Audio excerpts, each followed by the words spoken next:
In the small, dusty village of Abontiakrom in Ghana, lived a young girl named Efua. She was known for her beauty, smooth dark skin, almond-shaped eyes, and a heart bigger than her circumstances.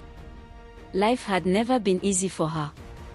After her father died from a snake bite in the bush, her mother struggled to feed their family of 6 by selling roasted plantain by the roadside. Efua had big dreams. She wanted to move to Accra, become a fashion designer, and take care of her mother. But just when she thought her stars would align, her mother dropped a bombshell. She had to marry a poor palm wine tapper named Kojo. "This is not love, Ma. You're selling me," Efua cried. Her mother, tears in her own eyes, replied, "We have debts, Efua.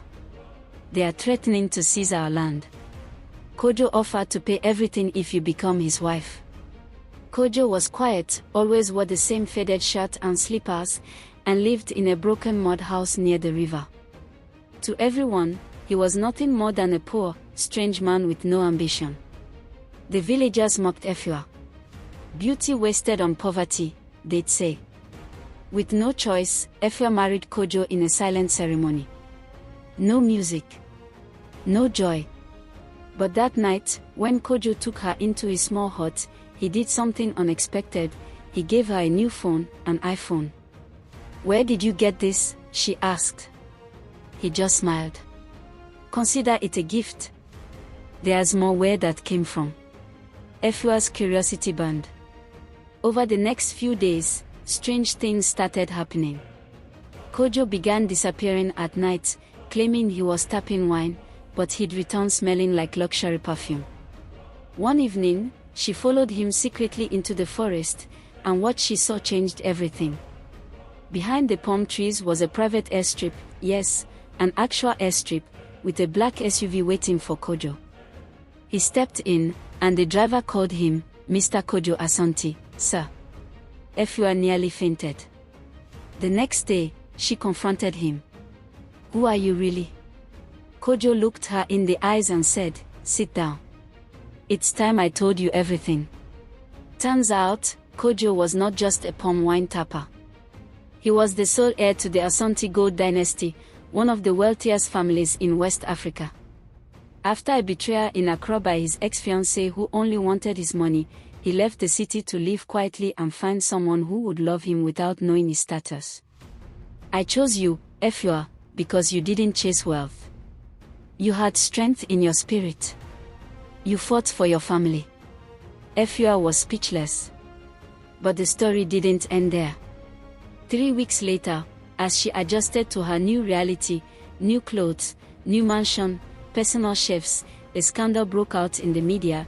Billionaire Kojo Asante's secret village wife exposed.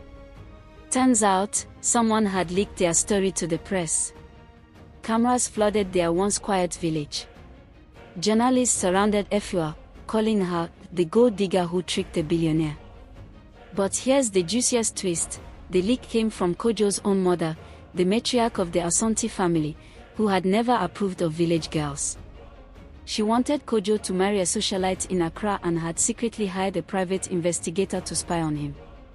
When she found out about Efua, she made it public to humiliate her into leaving. But Efua refused to be bullied. In a public interview, she stood proud and told her truth: "I never loved his money. I didn't even know he had any. But I loved his heart. If that makes me guilty, then so be it." The nation was stunned. Support came pouring in. Social media turned her into a celebrity. She was called Ghana's Cinderella. And Kojo? He cut his mother off from the family business for her betrayal.